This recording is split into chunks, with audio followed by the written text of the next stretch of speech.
Hello everyone, welcome to Vivek IAS Career Academy YouTube channel. Topic for today's discussion is from nuclear energy, which also happens to have some linkage with world history.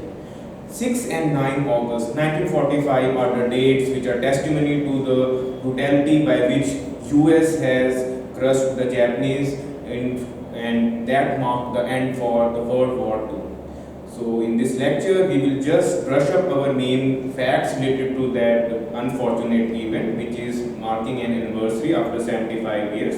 Because whenever there are 50 or 75 years of any major historical event, at times examiner tends to ask a basic question about those happenings in state services or even in UPSC as well. So this is going to be a just brush up of the basic facts related to that event.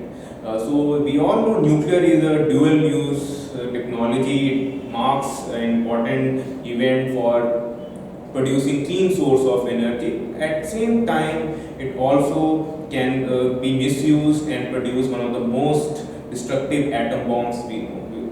So atom bomb, we all know, is based on uncontrolled nuclear fission reaction. So it does not have to be confused with the hydrogen bomb, which is based on more specifically on nuclear fusion process.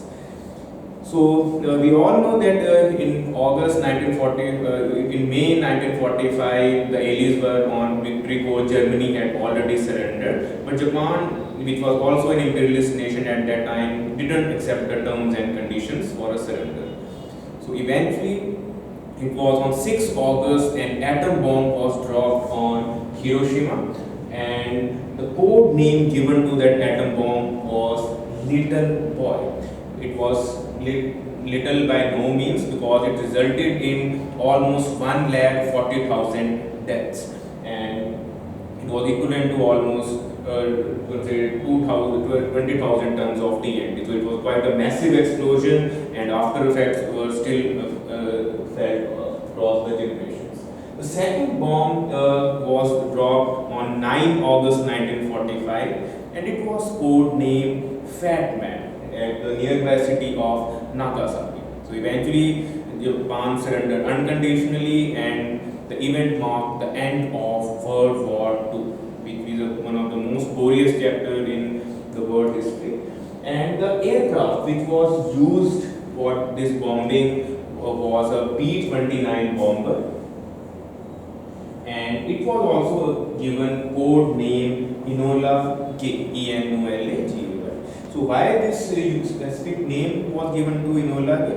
Because the person was 30-year-old person was flying this aircraft. His mother was Colonel, you could say Paul Taper, and he was the one whose mother after which it has been named. So this is one of the trivia facts, because generally the examiner tends to ask on what process is an atom bomb based. So you have to pick the uncontrolled fission reaction. If they ask you about the code names, then the Little Boy and Fat Man, and they tend to interchange the location. So make sure the first one was at Hiroshima, the second one at Nagasaki. Dates are 6 August and 9 August respectively. Year we all know was the 1945. So currently this year, if we look back, this marks the 75th anniversary of the bomb that changed the course of world history.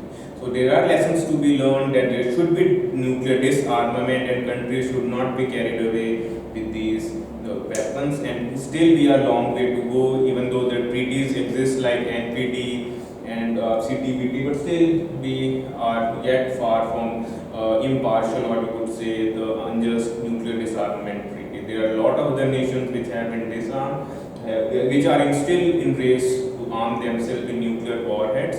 START as well as the SALT treaty were some of the initiatives which were in the course of direction on nuclear disarmament, but we can overall say that humanity has still not learned its lesson, and still we are on the verge of nuclear conflicts time and again whenever border tensions escalate.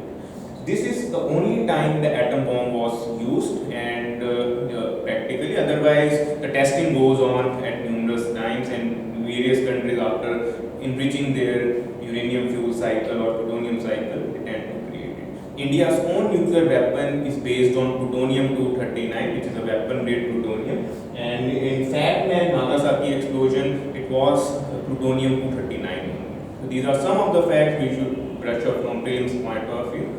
So this is what we have in this short, quick update on nuclear energy. We'll be back soon with another current affair topic based on science, environment, or some other theme. Keep following us. Thank you. Have a nice day.